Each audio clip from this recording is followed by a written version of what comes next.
Hi adventurers! In our last video, we unboxed a thatched cottage building from Battle Systems.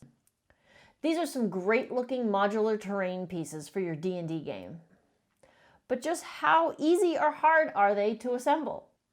Let's put this one together and see.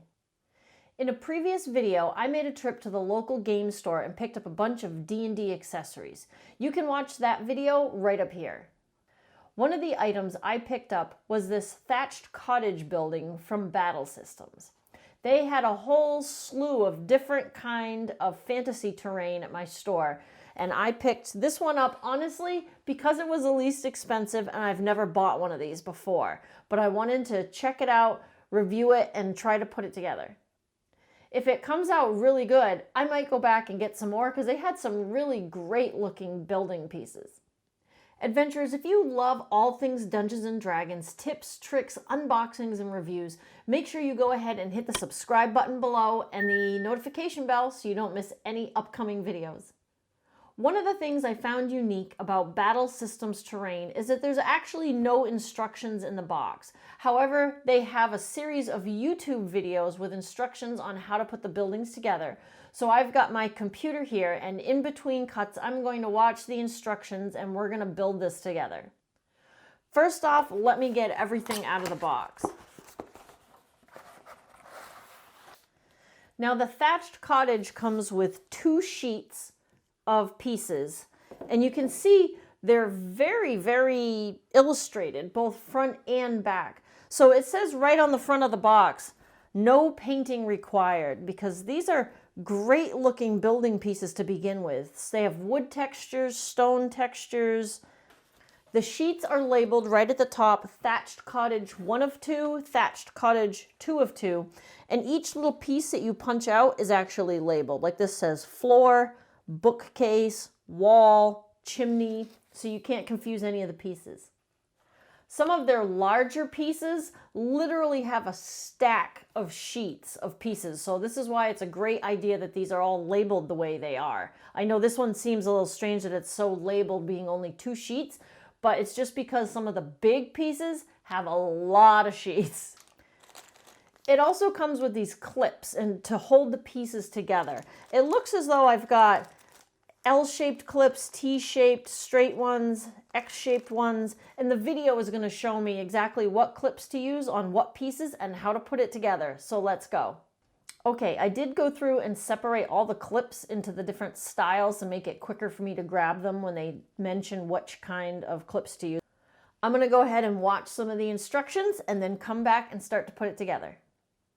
Okay, so just like the video told me, I've punched out 4 wall pieces that were labeled on the board as wall and the 2 gabled pieces. Now when I'm putting these together, I can tell which is the inside and which is the outside, like exterior, interior, because there's some plant life growing on the outside of the walls that would face outward. Also, the little windows and doors pop open, so I went ahead and popped those open too. I do want to recommend that you be really careful when you're bending these open. I actually found that a really good way to like brace the edge where the bend is with my fingernail while I pull the window open, only because one of them, there's a tiny thin piece between the 2 windows, and I did bend it a little bit on accident until I realized that I probably ought to brace that part that doesn't bend while I'm bending the part that does bend. I hope that makes sense. Go figure, they actually said in the video that one of the window sections is on a really thin piece, so be really careful with it. So to start off, it looks like I need 4 L-shaped clips, and I'm going to assemble the 4 walls together. So the wall pieces have these little notches that you press the L-shaped or any of the clips into and then add the next wall section. And you just want to make sure all the interior view faces inside, and the exterior, which like I said was pretty easy to tell on this one because you can see plant life growing on the outside of the building, on next like so. And that seems pretty simple to do, and just make a little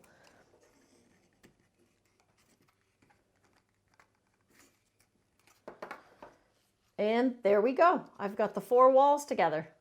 That was easy. Okay, it looks like next I'm using 2 of these straight clips to put the gable ends on. Okay, so the gables use the straight clips. So just going to go right down into the top section of the wall. And then the gable piece goes right on. And this also has a little bit of plant life, and you can just tell the texture on the outside is different than the texture on the inside of the building.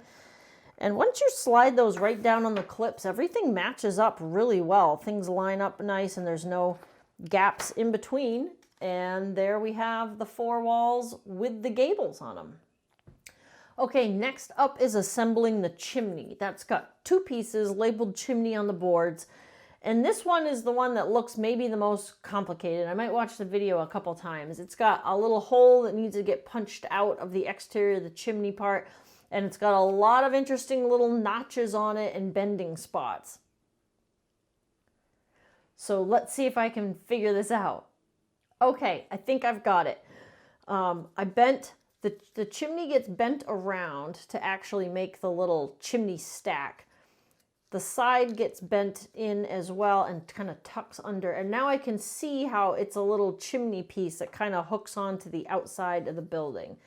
Even though I thought this looked like the most difficult piece to do, doesn't really seem too bad so far. Okay, the second piece of the chimney was a little more difficult, but I got it. You take the piece where you can see the little fire, bend it, and it's just that it's got to get slid into about 4 notches kind of all at once. It just takes a little jimmying and shimmying, but it's okay to get in there. You get the tabs on the bottom first, tilt it, and then get the tabs on the top, and it kind of helps hold the whole chimney thing together. Okay, so the next step is to take the chimney assembly and slide it into the building. So there's a gap in between where you can tell the wall fits, and that makes the chimney, like the stone part on the outside of the building, and the furnace, like the fire part on the inside of the building. So it's just a matter of getting these slots lined up right. I got one side, the other side is just being a little stubborn. Something's rubbing and it doesn't want to slide. Hold on. Okay, what's the problem?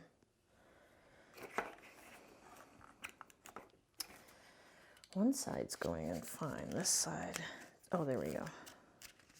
Okay, I got that. Wow, that's really cool. Okay, so that slides right into that notch. And now we've got the chimney here on the outside of the building.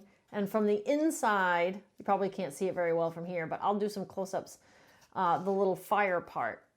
That wasn't too bad. I have to say, these are very sturdy. Once you get, I know they're really thick cardboard, and once you get the clips in there, like it doesn't shimmy really or shift at all. And I know the videos also mentioned once you put the floor piece in, it's even more sturdy, which on the multi-level buildings allows you to stack the floors really easily and they stay together nice. Okay, next up is the roof.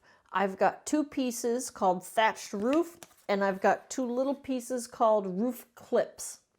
So there's a couple steps to putting the roof together. They're scored so that it bends, but it said you only want to give it a slight bend. And then the 2 clips are going to hold the roof together like that. So first I'm going to put the 2 roof clips, which are not plastic clips, they're cardboard clips that look like more thatching, on one side, and then I'm going to add the other side.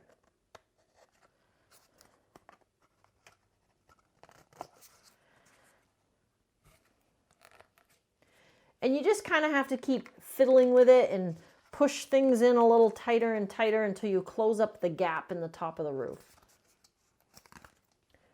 Okay, now I've got the roof assembled. You just kind of have to keep pushing and pushing until you get the gap at the top closed. And the cardboard pieces and the clips all fit together really tightly. So you kind of have to give them a little bit of a hard push without pushing too hard that you break the cardboard or bend the cardboard, but it is pretty sturdy cardboard. I would say my only complaint with doing this one is the roof fits together so tight that it kind of hurt my hands a little bit pushing it in there. But I did get it, closed up that gap, and here's my thatched roof. So now you can see there's a notch in the roof that fits around the chimney. And the roof just sits right on top.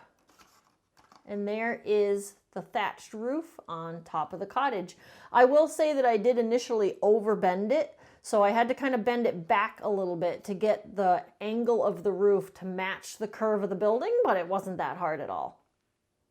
Now I've taken the roof back off just while I pop the floor in.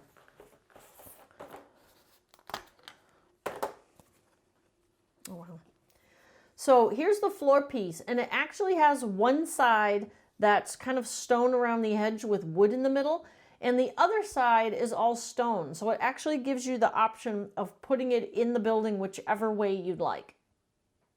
One thing that's really neat is when you actually get the chimney all the way in, they made the slots a little longer so it will push up inside the building a little bit to allow the thickness of the floor to fit in. Adding the floor just gives it a little more stability, even though it was already pretty stable to begin with. So I'm going to go ahead and add the floor. Now there's also two pieces of porch that kind of go around the outside.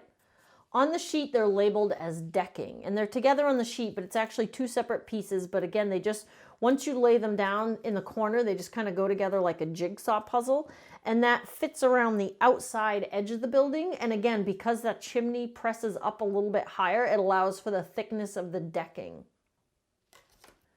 So once you add the floor and the decking, this building is essentially done, and I'll put some close-ups in here. Everything else that came in the box is actually like additional terrain pieces, like a chair, a bookcase, and that requires watching a different assembly video from Battle Systems. The video I just watched was just to put together the cottage, which really didn't take that long at all, but all the rest of the pieces are for the scattered terrain that Battle Systems has in another video, because I'm assuming some of the scattered terrain comes in some of the other pieces as well. But as far as putting the thatched cottage together, this was actually pretty easy. At first, there was a few of the videos that they would speed through the process of bending something, and I kind of wish they had slowed it down a little bit and it didn't go by so fast. But all in all, once I actually did it and got it together, it really wasn't that bad. Quick, easy assembly on this one. I mean, if you move it around a lot, the decking and the floor doesn't stay in place, but it's not meant to stay in place. There's nothing that holds it together. We basically, though, just clipped together the four walls, added the chimney pieces, the roof, the deck, the floor, and we're done. If you were just going to watch the instructional video and then put this together, it probably wouldn't even take anywhere near as long as this video that I'm making for you is taking. You could assemble this a lot quicker than it took me. It's just because I'm stopping and starting and trying to explain everything to you. I think these are great terrain pieces for your D&D game. Imagine having a whole little village laid out, or having a big battle going on at one of their giant castle buildings.